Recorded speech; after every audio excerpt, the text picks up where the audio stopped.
Oh, hey, didn't see you there. But hey, I'm glad you came because it's just about time for life lessons with Carl. Now, what life lessons will we be learning, do you ask?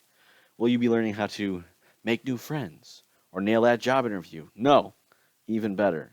I will be teaching you all how to sew. But in all honesty, though, sewing is a very good life skill to learn for everybody because all too often you tear your clothes, you rip your pocket, and people don't know how to fix it, and they just have to throw it away and get a new one. But this is a great way to save some money, especially during these trying times. All right, so first off, you're going to need some thread, a pair of scissors or a blade of some sort, some sewing needles, and whatever garment it is that you want to sew back together.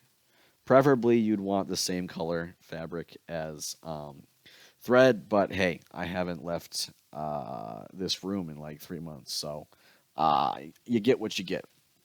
So first, not gonna lie, I pre-cut this hole because these pants are falling apart. So I made a nice tear in it to sew up for an example. Step one is you want to turn your pants inside out. So what that will do is make sure that when you actually sew it up, the seam will be on the inside because the seam's kind of ugly and you don't want that sticking out. All right, first things first with the thread. Now you're going to want a decent sized length of thread. I'd say at least I do twice the length of the split. And you want to get, usually I'd use fabric scissors, those are sharper, but you know, beggars can't be choosers. So slice that nice and easy. Got my thread, put the scissors away. And now I got the needle. So I'll just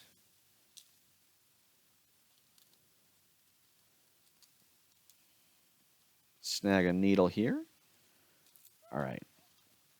Now, and we can save that for later. It's nice to have a magnet. One thing you can do is put it on a magnet, or if you just stick it into whatever it is, whatever pincushion you have, so that it doesn't run away because it's really easy to lose. Excuse me. Oof.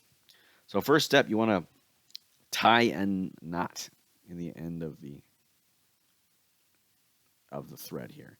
Now this is a Carl originating tip.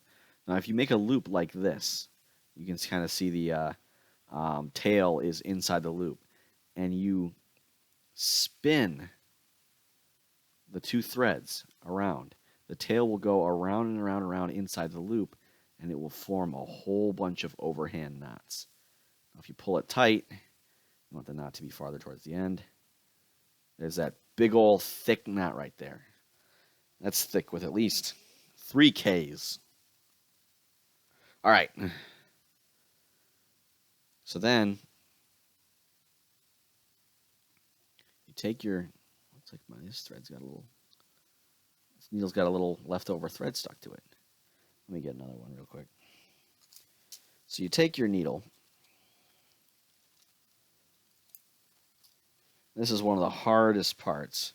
You take the end of your string that doesn't have the knot on it, and you put it through. Now sometimes it's a little bit frayed and there's some fiber sticking out, so you can lick it to bring all the fibers together. And if it's still kind of hard to thread, you can always trim the tip off to get a nice clean cut. So once you've done that, take your garment. And like I said, I kind of cheated. I pre-cut this. Normally when it's a split down the seam, it'll be more even and straight. So you take your inside out pants or what have you, and you just straighten out and put the two lips of the tear together. And you just start at one end, and then you poke the needle through both layers, and then pull it all the way through. And then you go around a little bit through again. And you just do it again and again and again. What this does is essentially ties the two pieces of fabric together with your thread. Now, one thing I often see rookies make a mistake when they're coming through, they'll hold on to the end, the tip, like this, and then they'll pull it through. Up, and you see it'll unthread the needle, and then you have to pick it up and then thread the needle again. It's just a pain. So how do you solve that is when you're going through, as soon as you pull it through, grab the base with both ends of the thread. Now, when I pull it through, you can see it's not going anywhere.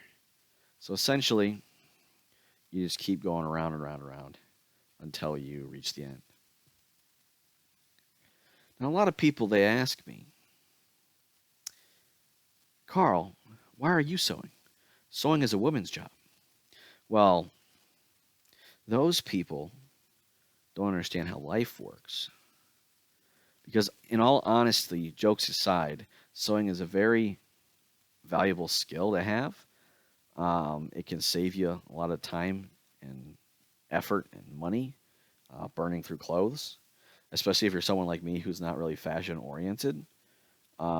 It's really handy to be able to just fix any clothes and continue to use them.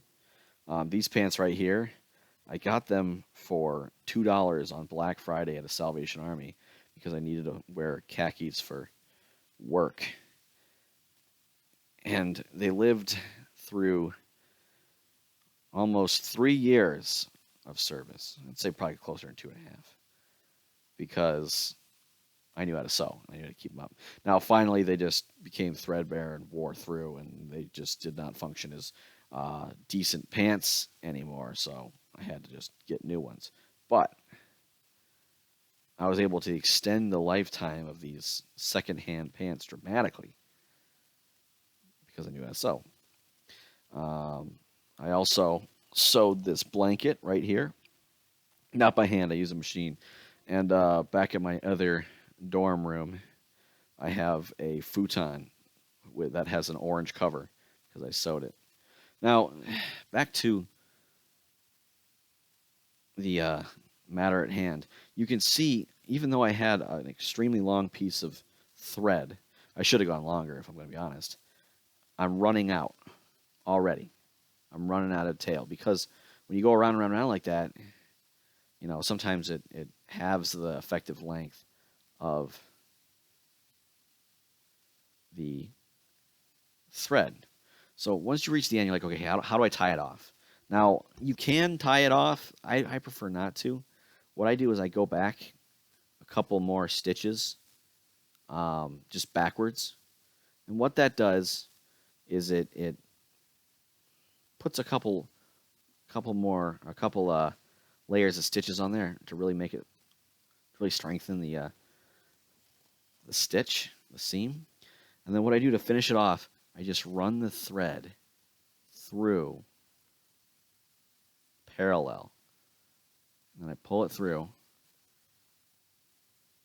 And then that way, the tail is taken care of. And you can cut it off if you want. So now, let's see how I did.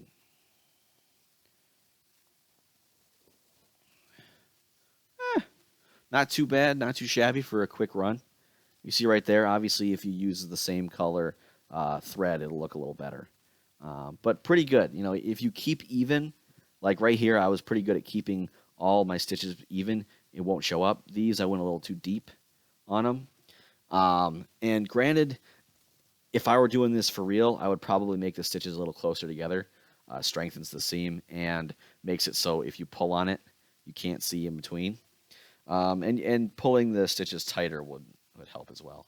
But yeah, overall, all jokes aside, I hope you all learned something new, and I hope you got something to, I could share something that I'm passionate about and that I like to do every once in a while, and you can use it in your own life. Have a wonderful day, everybody.